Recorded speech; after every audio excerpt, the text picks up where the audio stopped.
dami lang kita.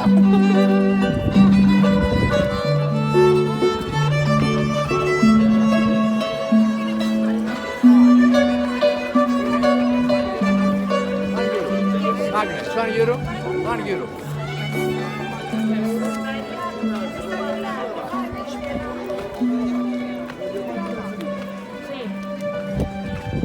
Saradong simbahan. Sarado ng simbahan siya.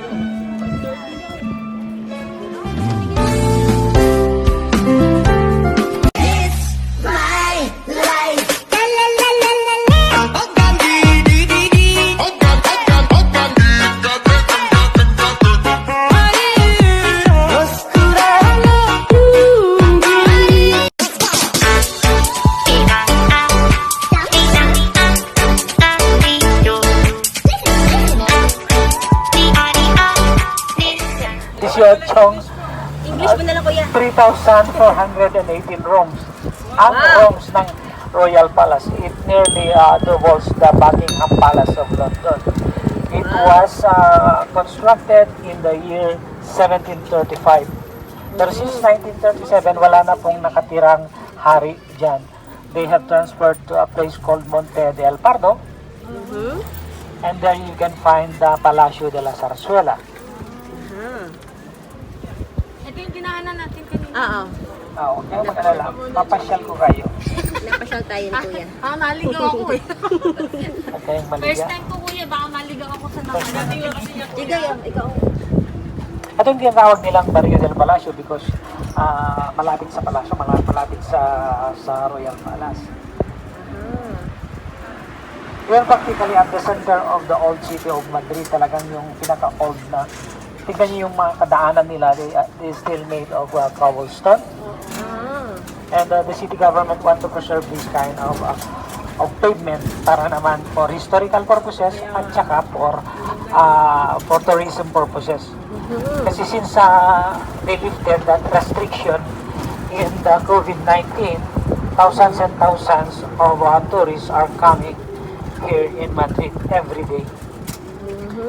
Napanood niyo ba yung pelikulang Bohemian Rhapsody? Bohemian ako. Hindi Yung, pa yung po. actor, yung actor ng Bohemian Rhapsody, I toured him for hours in my car.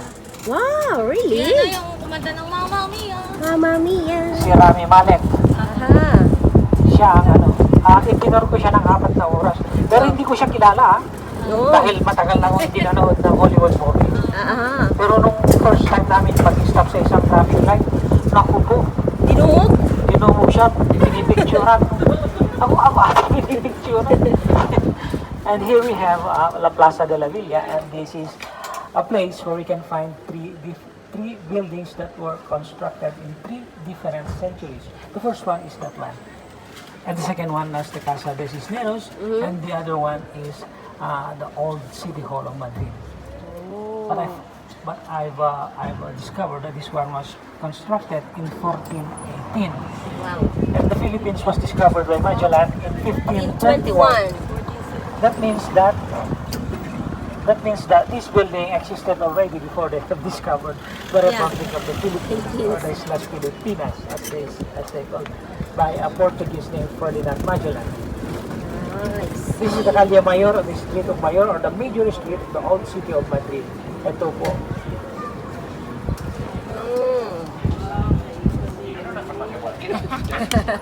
Anong pangalan mo sa vlog? El Trio Travel and Food po. L3? El Trio. L3. Yes po. Okay. Papanood niyo po ito. There we have the Plaza Mayor of Madrid. The Plaza Mayor was before the center of government of those past kings. At dyan po sila nag-opisina. But now it is only a tourist spot where you can find only restaurants and shopping stores. And this is the popular Mercado de San Miguel. But don't you know that this Mercado de San Miguel was once a Roman Catholic church? There was a church here before, called Iglesia de San Miguel. But the church was burned, so they have to reconstruct it in a different place. This is near also here, and they made the Mercado de San Miguel. Until they decided to make it a gourmet market. Ito po yung mga yung mga old restaurants ng Madrid because it was constructed the same with the construction of the Plaza Mayor. And the Plaza Mayor measures 105 meters long and 95 meters wide. At Wow. napakalaking square po yan. And it has various entrance and exit.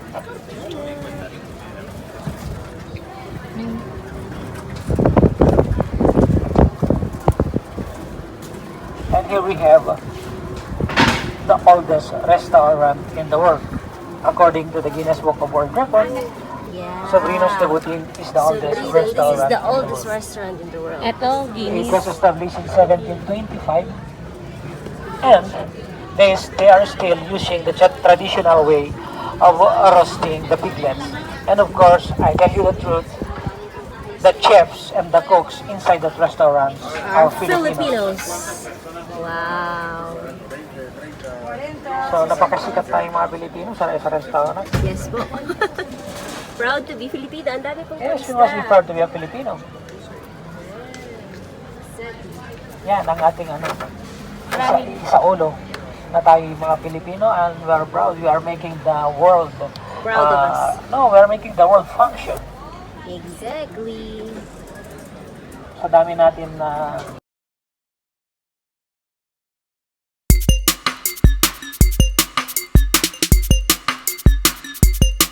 and discover Baja historical street of Madrid also. Because during the early times, dito pag pumunta yung Ganda po. mga tao outside Madrid, they come here for vacation or for weekend, and they come in horses or in carruaje. So they got the horses here at the ground Nice. floor, and the hotels are at the upper floors. And it is frequented also by men before, because here they can find and buy the services of a woman. Alam niyo na yung Opo. pinatambay ko. Yes po. And if you observe very well, makikita niyo mga decoration na to. Apo, ang gaganda ko. Para saan po ito? These are called Bantas de Manila.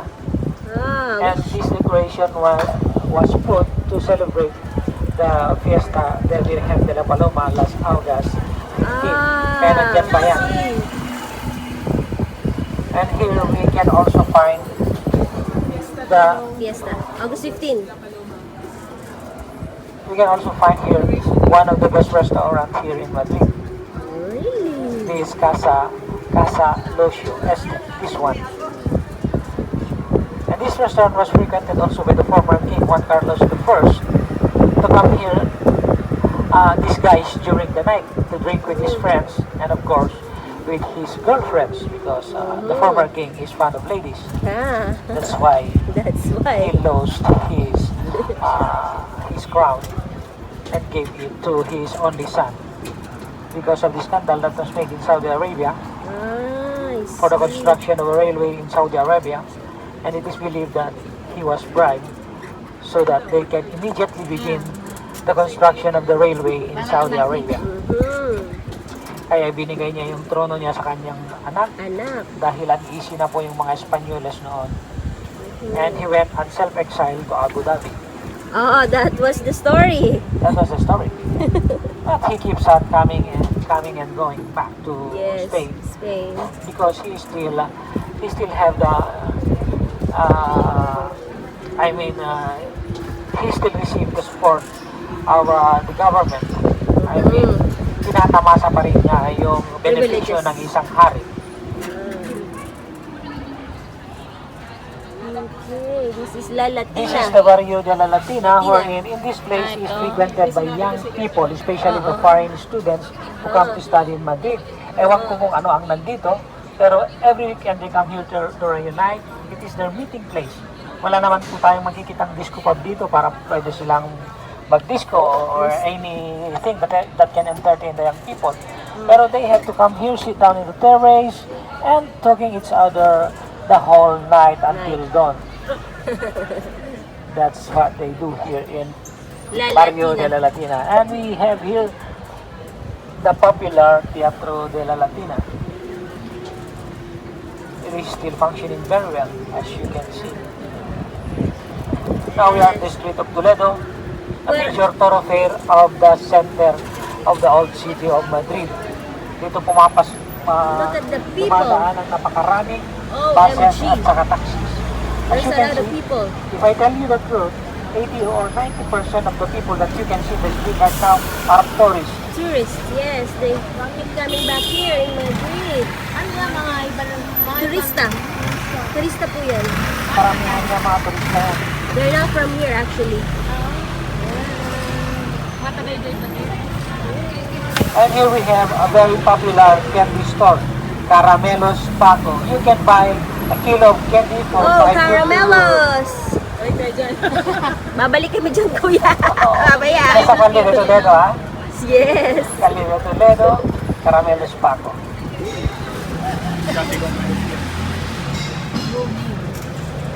Ay, marami na akong itinor na pili. Si Bea Alonso muntik ko nga ito eh. Oh, bumili siya dito ng ano ah. Oh. That is the oldest high school here in Madrid. Oh, El Instituto San Isidro. San Isidro. And that is the church of San Isidro. Aha. As you know, San Isidro is the patron saint of the city of Madrid. And it is celebrated in the 15th of May. But the fiesta starts from the 1st of May until 31st of May. May. And it is also the beginning of the bullfighting here in Madrid. Bullfight. Sabi ko noon, sakay na kayo Makauwayan. Lumapit sa akin si Bea Alonso. Ah. Sabi niya, ay wag na kuya, nandun na yung kotse namin. Saka na lang, sabi niya ganun sa akin. Ah. Pero hindi ko alam na siya si Bea Alonso. Kasi Ah. hindi ko alam ang mukha niya. Oh. Pero nung sinabi nila nandito si Bea Alonso, tignan mo nga yung mukha ni Bea Alonso, pakita mo nga sa akin, sabi ko sa anak kong babae. Oh. Ipinakita, siya nga. Siya. Siya nga yung nakausap ko. Si Pacquiao pumunta pa sila rito. Na-tour mo din kuya. Hindi, nakabiyahe ako noon. Ah.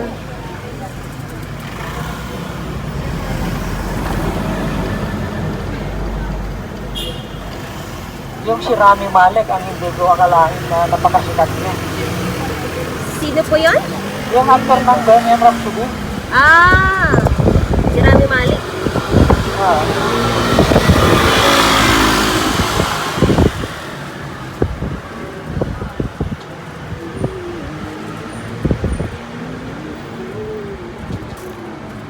If you are talking of security here in the city of Madrid, Mhm. very low ang crime rate dito. Don't you worry, kahit maglakad kayo mag-isa sa gabi, Mhm.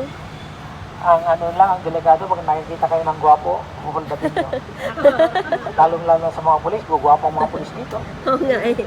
Pagkagwapo, artista yun ng mga pulis dito. Manahalan. Patutugi nga po nila eh.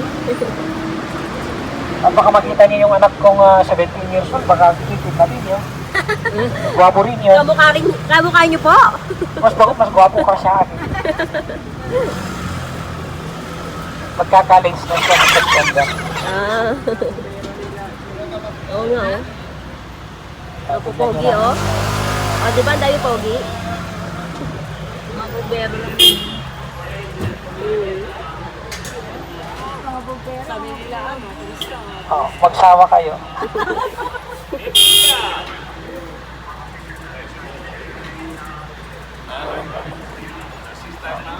Magsawa na kayo sa mga gwapo. Mamili na kayo. Mamili na kayo. Mamili kayo dyan. Sa akin dyan yung ano. Oo nga. Oo nga. Kasi maliit. Senyor!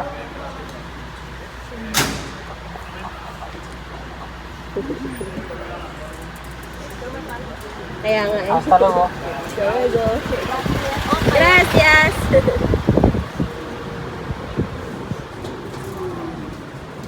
Meron ako na isa kayo ng mga Amerikano, mga black Americans na mga babae, sabi nila. Oh, how handsome were the police here. Pogi-pogi sila, no? Oo.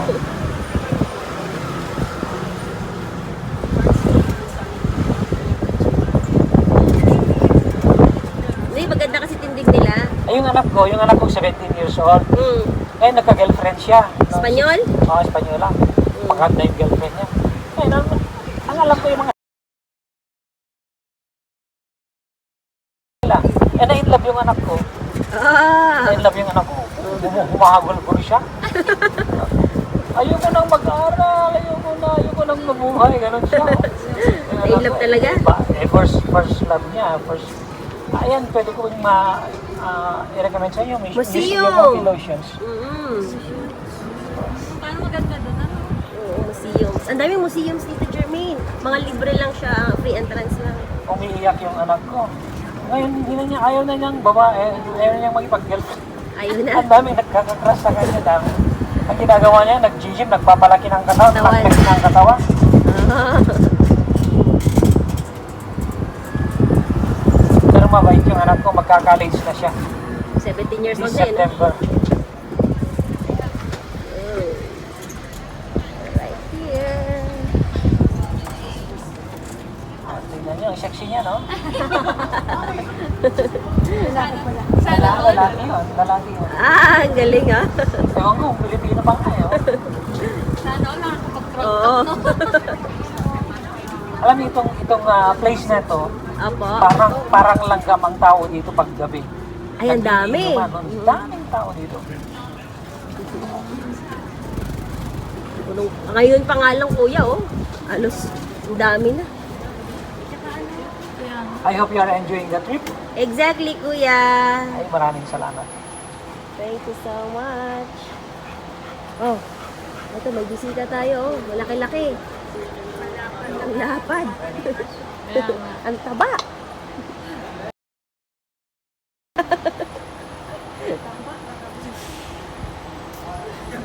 Kasi ng tulog yan. Hindi nakakalagot. Kain tulog yan, wala masyadong walking.